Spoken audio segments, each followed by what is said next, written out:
Good morning, family and friends and interested parties. Today is December the 11th, 2022, and I wanted to give you an update on my breast cancer treatment. The last time we talked, I was supposed to have my first chemo infusion on December the 1st. That did not happen. I'm now scheduled to have it tomorrow, December the 12th.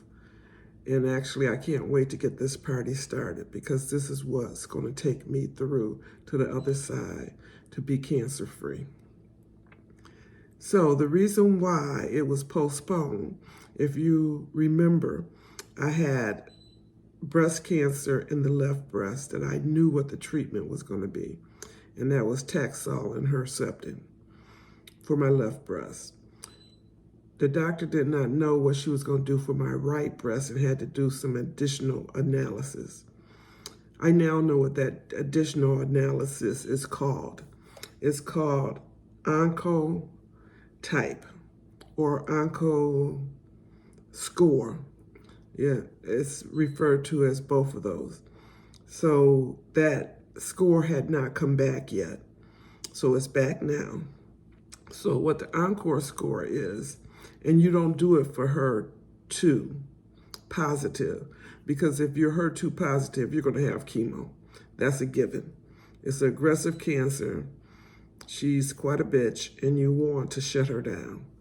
But the HER2 negative, what they do is they do an encore score test to see if you need chemo or not.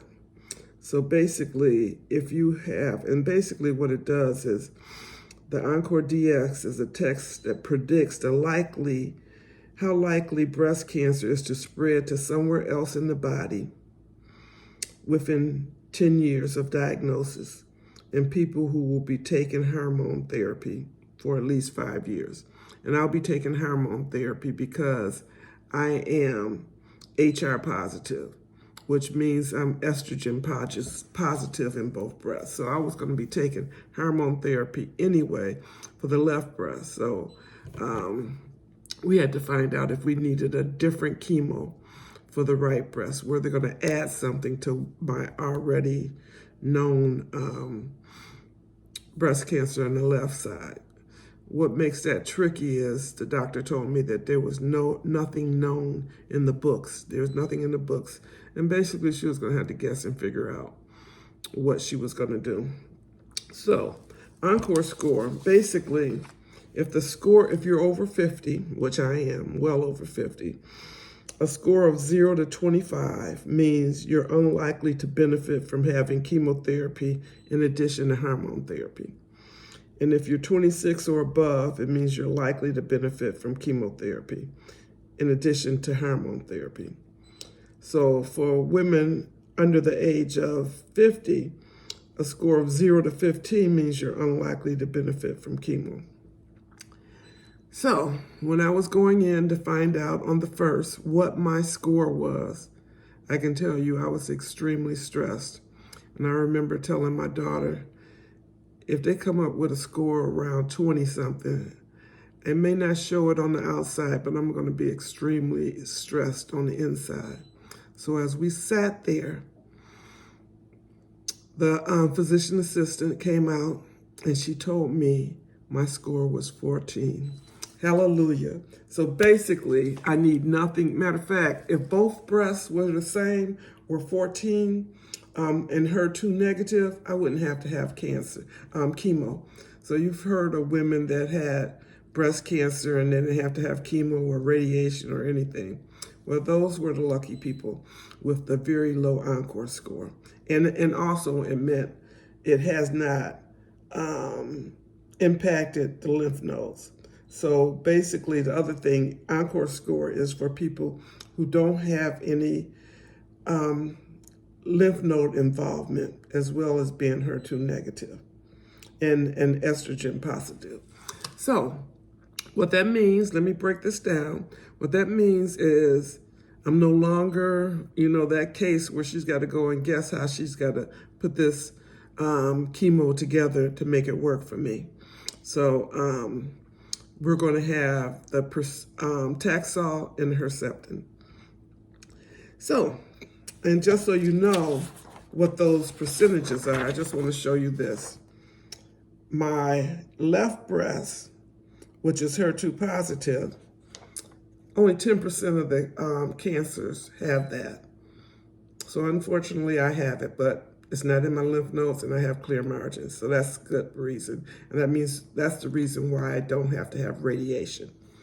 So the people that, for my right breast, 68% of them have the HER2 HER2 negative and HR positive. So my right breast, 68% of the people. And if they have a low encore score, then they won't have to have radiation or chemo. So the right breast is there. So we're just going to ignore her like she doesn't exist, because what we do for this puppy down here will take care of her too. So I am happy. I'm a very happy camper. And yes, I'm happy to get this thing started. So what will I be doing? What I want to do is take you through the first week of my chemo treatment. And the reason why I want to do that, one of my pink sisters online told me what happened to her during a week-long test. And I went over that with the education people that were telling me what was going on, and they said it sounds very likely what will happen to me. And remember, this will be happening for 12 weeks. So this is what she said. She said on an infusion day, the first thing they do, and they did tell me that's what they're going to do, they're going to take blood work. So the first thing they do, they access through my port up there, right here. They access through my port. They access the blood work.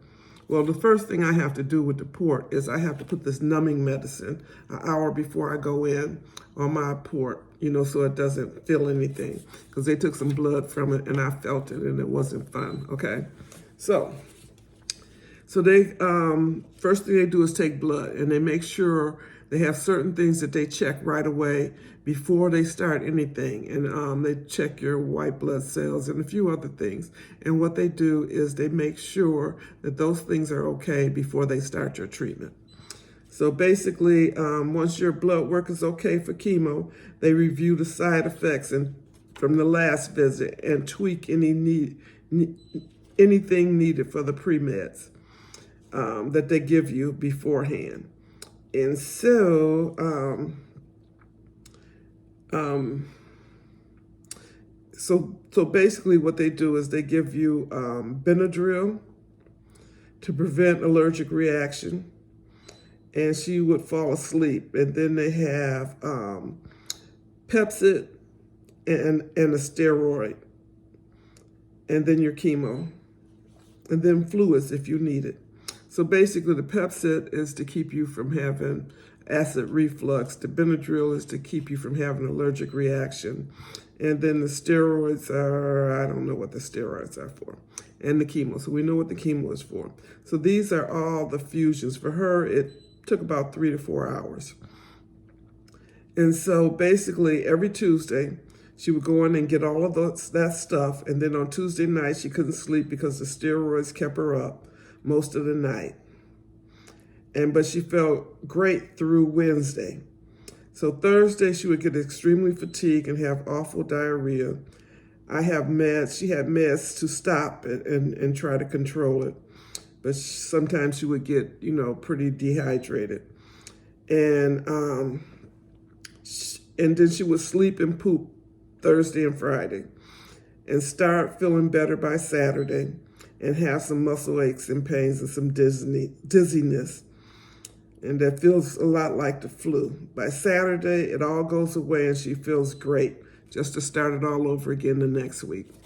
So I'm going to let you know exactly what happens to me, because everyone is different. So I'm going to take you through every day. Hopefully I'll be posting every day. And so you can see exactly what the chemo is doing to me. I'm going to have an ice chest, and